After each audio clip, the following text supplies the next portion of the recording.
this press conference. I'd like to inform you that this press conference will be conducted in English.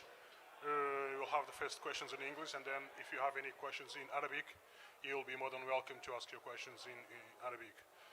Coach Roy Rana and Yusuf Shusha, welcome to this press conference again. And Coach, the floor is yours. Job done. Your thoughts about this campaign and this game in particular, please. Well, I mean, it's an incredible run for Egypt to go. You know, I don't think anybody expected us to be a kind of a, you know, even really in the hunt. You know, so what a great run for this group to get to the World Cup and play as well as we have. So super excited and happy for all our players.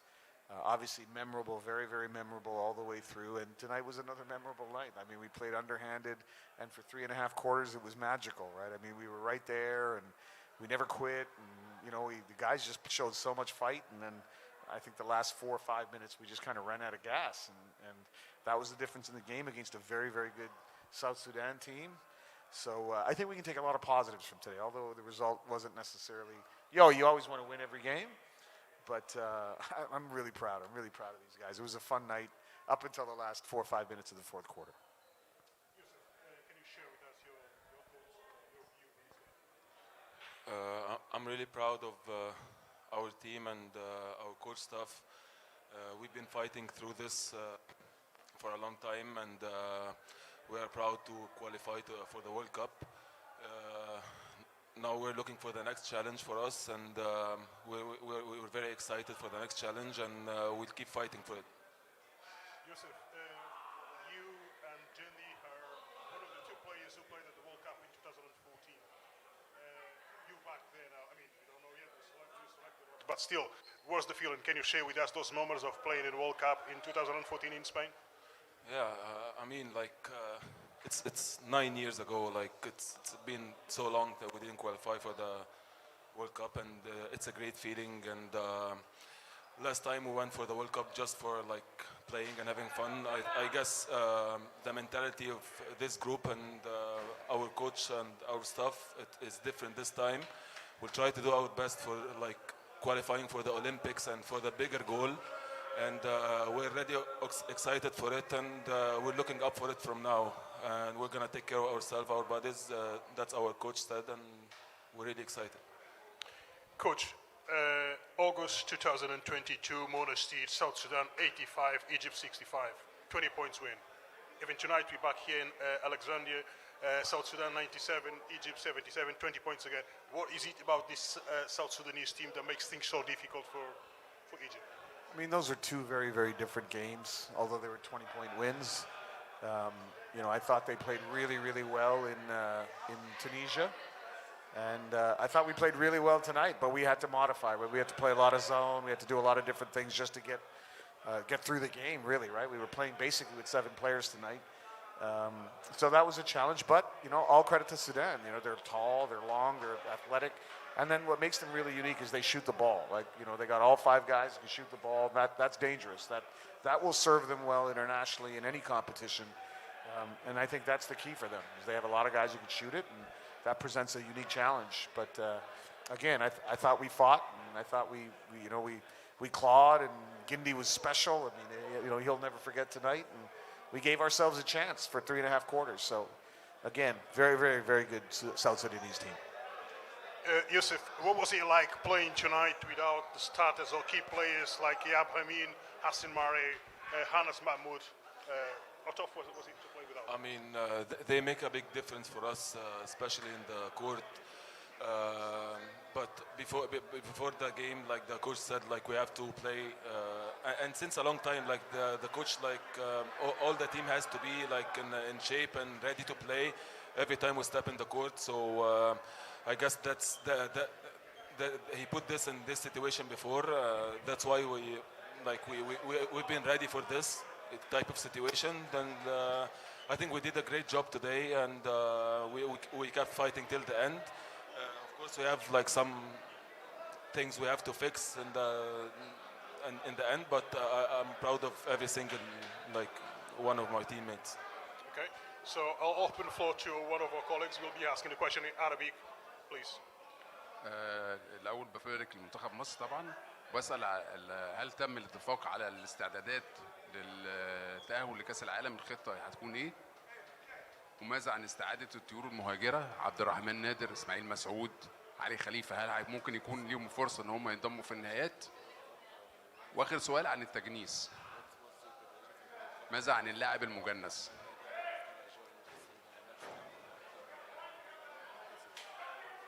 So I think it's a little bit disrespectful to talk about other players right now.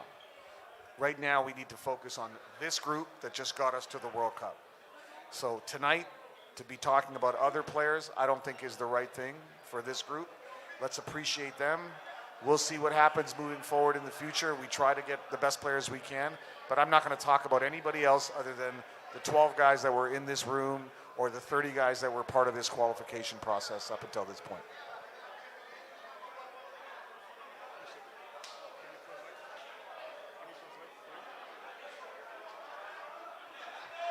هو بيقول ان يعني هو ما ينفعش نتكلم على حد من بره، من الناس اللي جايه من بره دلوقتي، ولازم يعني نحترم ال 12 لعيب اللي موجودين.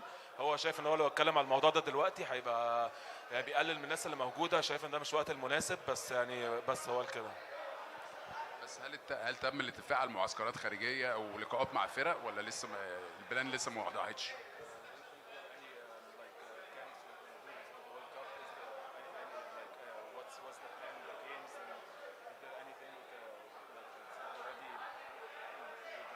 Well, we have lots of plans. There's no question, but those plans will get revealed over time as we can confirm. It's premature right now to talk about our plan. We actually have a plan, but a lot of things have to happen before we can make that plan a concrete plan. And some of that is calendar dates. Some of that is, where we travel. Some of that is. Really, much of it will be dependent on the calendar. There's still some competitions that need to be decided. So there's a lot of questions that still need to be answered. But we've been working on a plan. I've been working on a plan for over 2 months. And when the time is right, then we'll start to lay out the plan and we'll share it with the players and the coaches. But certainly we're planning. There's no question. هو بيقول ان هو اكيد في بلان وهو كان شغال عليه من شهرين، بس هو لسه ما حطش يعني البلان الاخير قبل ما نروح كاس العالم، يعني لسه ما حطش احنا هنروح فين بالظبط وكده. بس في ناس كتير قوي عزمانه يعني ان احنا نلعب عندها، وفي ناس وبلاد عايزيننا نروح نعمل كامبس عندها، بس هو لسه مش ما فيش اي حاجه لسه اكيد دلوقتي، وهو لسه بيرتب الحاجات دي هنعملها ازاي يعني. Just before we finish this press conference, I would like to ask you a question to Coach Rana and to Yusuf to comment on the performance of Jendi, number 5 of Egypt. Amri Jendi, so he was on fire tonight. Yeah, if this isn't his career high, I'd be very surprised. I mean, he was amazing. It was a beautiful game to watch, be part of. Special for him. He just brings such joy to the game. He's always got a big smile. He's always in a positive space. So it was a lot of fun to watch him have this kind of night, and he kept us in the game. I mean, it wasn't just that he scored; he kept us in the game. His confidence helped our team, and again, just really happy for Gindi and really happy for the team. I mean, it was a special night for him. He deserved it. He was like dancing in the court, and he was like having fun. He was thinking like different, like he wanted to have fun. And I'm really proud of him, and he's the captain of the team now, and I'm really proud of him, of what he did today, and let's celebrate this for him. Okay, Yusuf and Coach, thanks for coming, and Thank you. all the best. Thank you. Thank you very much. Thank you. Now we conclude this press conference.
Can you please give us your view on this big win against Egypt on home soil, please?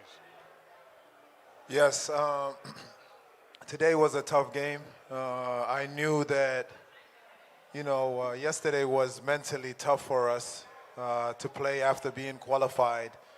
But, we played a very close first half yesterday, and we were able to take the game over in the second half. Today, mentally, guys are looking at last game. It's a lot going on. A lot of fans around and everything. So there was a lot of distraction, and it was easy to just not lock in and focus. So we had to dig deep as a team and play, like I said last night, we play to win every game.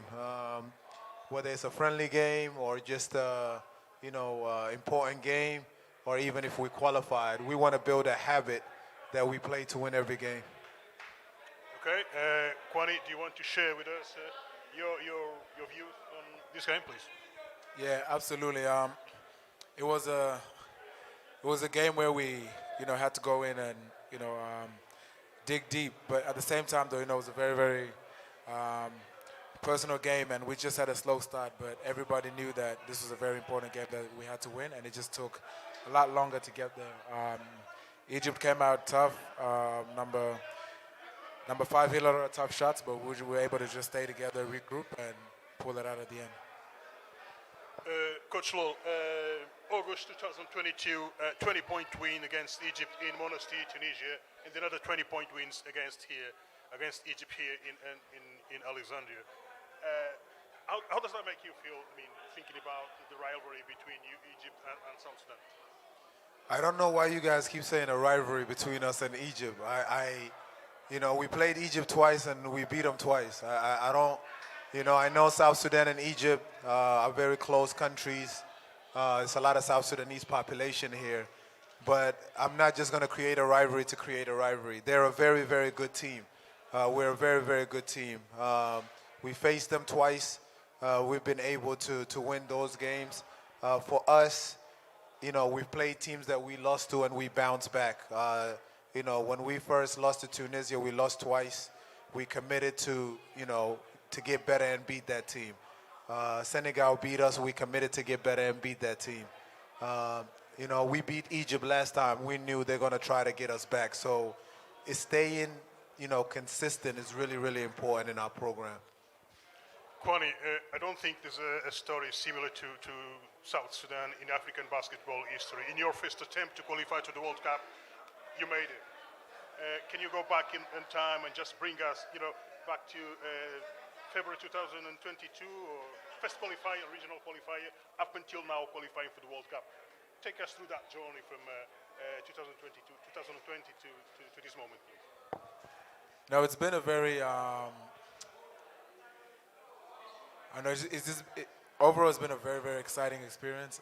Just being able to just see how quick we've grown as a basketball federation, and all the players around the world coming together, just seeing how much it brings the country together. But overall, it's just, I wouldn't say unexpected, because we know what we're capable of doing. It was just a matter of, bringing everybody together, getting everybody on the same page. But since February, since we started in Zone 5, our goal was to just get out of Zone 5 and qualify for the Afro Basket. And once we got there, and played against those teams, we knew that we have a chance to, be one of the best teams in Africa if we just commit to it. And the greatest thing is that every player, everyone that came on board, just bought in straight away.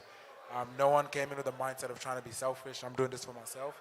It was all, I'm coming to do what I got to do for my country, what I got to do for my people, and continue to elevate our country up. So from there to where we are right now, the journey has literally been, I don't know, can't really put it into words. It's just overwhelming, and I'm just happy to be a part of it. That's it.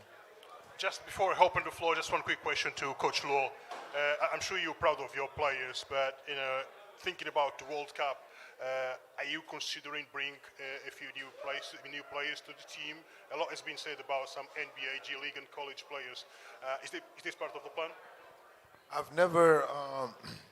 I've never been to the World Cup. There's so much we need to learn. You know, just like everything is new to us every time, we want to tackle it in the best way we can. We want to look at, you know, what can South Sudan do in a World Cup? How do we prepare? What's going on?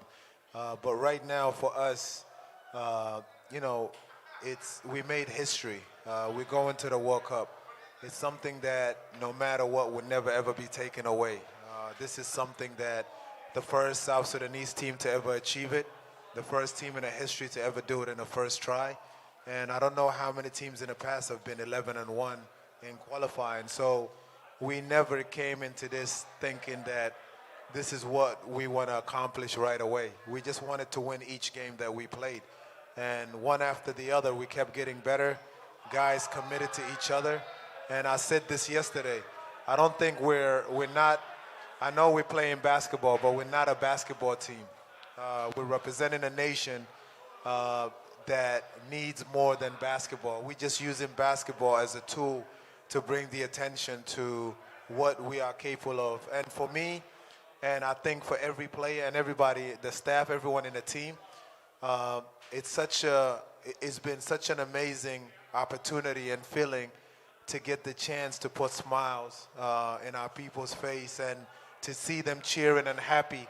And even now, just to have a topic that's so positive and so exciting, it's not only good to see, but the feeling is amazing. And we're going to enjoy every single minute of it, because for us, we're, you know, a brand new country with a brand new name, and we want to put that name out there in a positive way.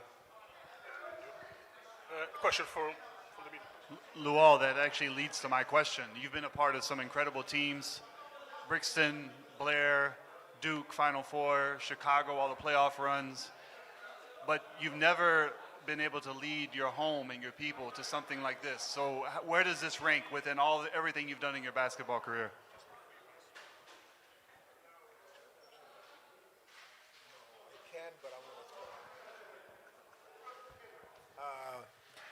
هو قال لي اتكلم عربي لكن انا ما بتكلم عربي هسه بتكلم عربي لكن ما اقدر اتكلم عربي في التلفزيون so هتكلم بانجليزي. The question is if where does this rank? Honestly, for me, it's a new feeling. Being on the side and celebrating and winning it, I would really say this is basketball-wise probably the biggest accomplishment that I've been a part of. Everything else, Final Four to me is up there, but it was different. I was in a school and a team that is expected to win it.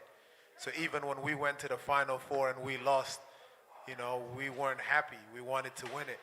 With, you know, Chicago Bulls, Eastern Conference,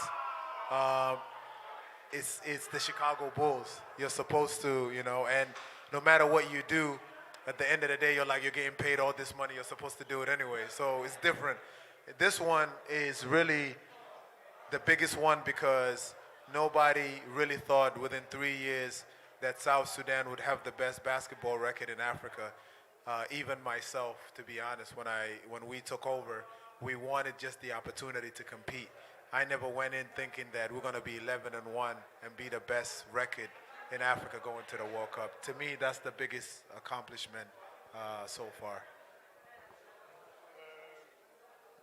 Coach Luol, before you start, before Kwani and you took over the federation, there was a gentleman called Jerry Steele who coached this team. What did you make of his, work with the South Sudanese Basketball Federation, and are you in contact with him at all? I had a few interaction with Jerry Steele. At the time, I was still playing in the NBA. So to be honest with you, at the time, I didn't even think that I would be president of Basketball Federation of South Sudan. So everything that Jerry Steele did in the past, I appreciate it, I respect it. I never kept up with it because I never, when I was playing, I didn't look at South Sudan Federation and said, I'm going to be a part of it. How it happened is when I retired, there was an opportunity and there was voting going on. So as soon as I retired, I looked at it and I said, okay, this is an opportunity in my career instead of going and working in a front office or being a coach in an NBA or whatever. Here's an opportunity to take a break of just playing basketball for so long, being professional since I was 18 years old. I just retired. Here's an opportunity to dedicate the next 4 to 10, 12 years of my life to really try to fix and grow basketball in South Sudan. So I sat down and I said, okay, here's my blueprint. And this is what I would do. If I was the president of federation, I would focus on a national team to put the attention out there, and hopefully we can bring in the attention for people to realize how talented South Sudanese are, and hopefully we can bring back this, whatever we benefit from, back home. At the end of the day, we qualified for the World Cup. Everybody's praising us, but really the answer now is what happens back home. As a federation, our biggest challenge is what do we do back home? Are we renovating basketball courts? Are we, being supported to develop the game of basketball? Because if you saw what happened here or what took place in the last 3 years, it's a no-brainer to not invest in sports in South Sudan. Lol, you had an incredible life growing up. You lived in this country. You lived in Alexandria. I believe you spoke Arabic back in the days. I don't know how good is your Arabic, but we have a colleague here trying to ask you a question in Arabic, so it's up to you if you're able to respond or not. بداية مبروك لشعب جنوب السودان على التأهل. وكنت عايز أسألك عن أصعب لحظة مرت عليك في خلال التصفيات، خلال المباريات، وإيه هي روشتة النجاح اللي خلت دولة زي جنوب السودان لسه حديثة العهد توصل للتوب؟ إيه روشتة النجاح اللي اعتمدت عليها؟ Okay. If I stood this correctly, are you asking what it took to get to the top as a basketball federation? Mush? So I wish I could answer it in Arabic. I know in my mind I think I can, but it's shwaya. No, for us, honestly, I think I said it before. We focused on the team itself, not the game. We focus on, we prepare. We do scouting. We know what other teams are running. We provide everything that the players need to the best of what we can. I know for a fact there's a lot of people complain about their federation not taking care of players. And even now, when I speak with FIBA, my biggest thing, and I want to be an advocate, players have to be taken care of. Even the scheduling. Basketball is too good to play 3 games in a row.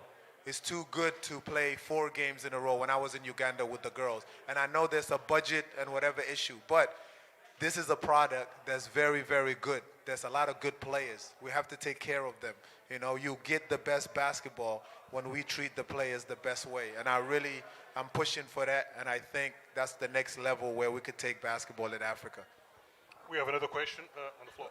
Last question. Kwani, South Sudan has, I believe, one of the largest diasporas in the world. Yeah. So what does it mean to you with this team and your new brothers and to be around other South Sudanese that you never even knew existed until you got together for basketball? Can you just speak about the brotherhood of the team? No, it's great. Unfortunately, because of the civil war thing going on in South Sudan, we have South Sudanese spread out everywhere across the globe. But when we come together, we know that there's a lot of things going on back home, all the tribalism, conflict, and everything. But when we come together, it's just all about playing for South Sudan. We know this is way bigger than basketball, and we know it brings everybody together. So whenever we're in the locker room, we just come together. Everybody, anyone that comes on board just knows that this is a brotherhood. We know that we're creating history. Everybody's always there for each other. Win or lose, we have to encourage each other, push everybody up, because at the end of the day, when we win, everybody wins. It's not about this guy playing for themselves or anything. So we have a great group of guys. I love playing with them. I'm so blessed to be here with all these guys, and we still have so much more to offer, and it's a great group of guys. Love them all. 11-1. Congratulations. congratulations again, coach. Thank and you. with that, we conclude this press conference. Thank you very much. Thank you. Thank you very much.